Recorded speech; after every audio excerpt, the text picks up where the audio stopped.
Sometimes, we may want to change the order of integration in a spherical triple integral. First, suppose we have a continuous function over a general solid region E, already in spherical coordinates. Next, we define the projection D onto the rho theta plane. The triple integral over the region E of f of rho theta phi dv is equal to the triple integral over the projection d of f of rho theta phi times rho squared sine phi d phi d rho d theta.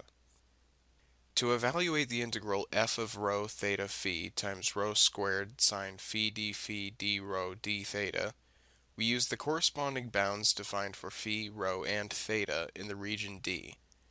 Hence, we will integrate with respect to phi using the bounds u sub 1 of rho theta and u sub 2 of rho theta, and then integrate with respect to rho using the bounds g sub 1 of theta and g sub 2 of theta. Once we have the integral in this form, we can evaluate it just as we would any other iterated integral.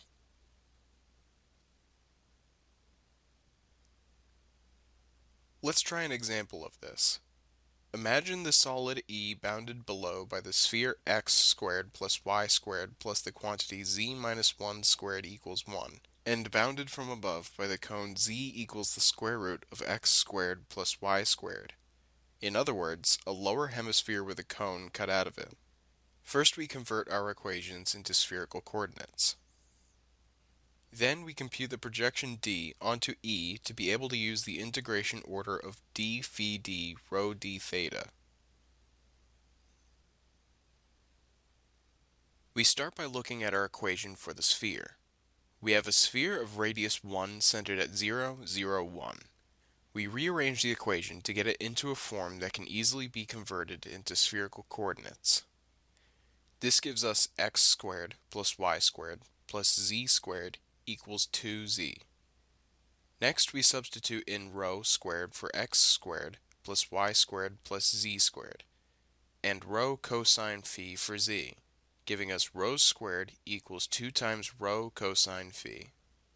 Finally, we cancel out a rho from each side to obtain rho equals 2 cosine phi. We start by looking at our equation for the cone. We have a cone of radius 1 and height 1 with its point at 0, 0, 0. First, we substitute in rho cosine phi for z, rho sine phi cosine phi for x, and rho sine phi for y.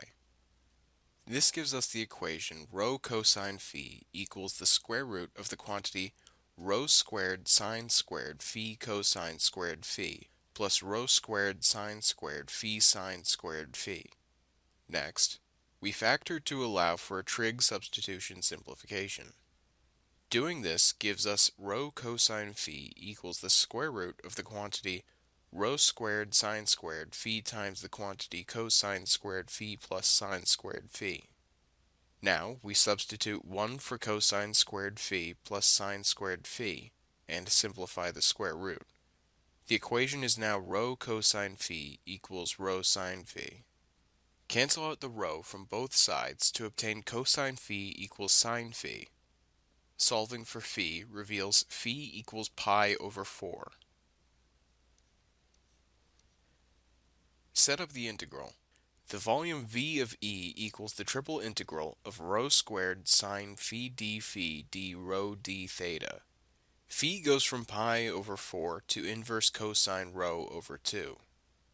Rho goes from 0 to radical 2. And theta goes from 0 to 2 pi. Integrate with respect to phi to get the integral from 0 to 2 pi of the integral from 0 to radical 2 of rho squared times the quantity radical 2 over 2 minus rho over 2 d rho d theta. Next, integrate with respect to rho. This gives us the integral from 0 to 2 pi of 1/6 d theta.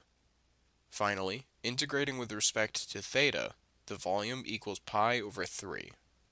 This is the same value as if you integrated rho before phi. Notice that the bounds are different when we change the order of integration.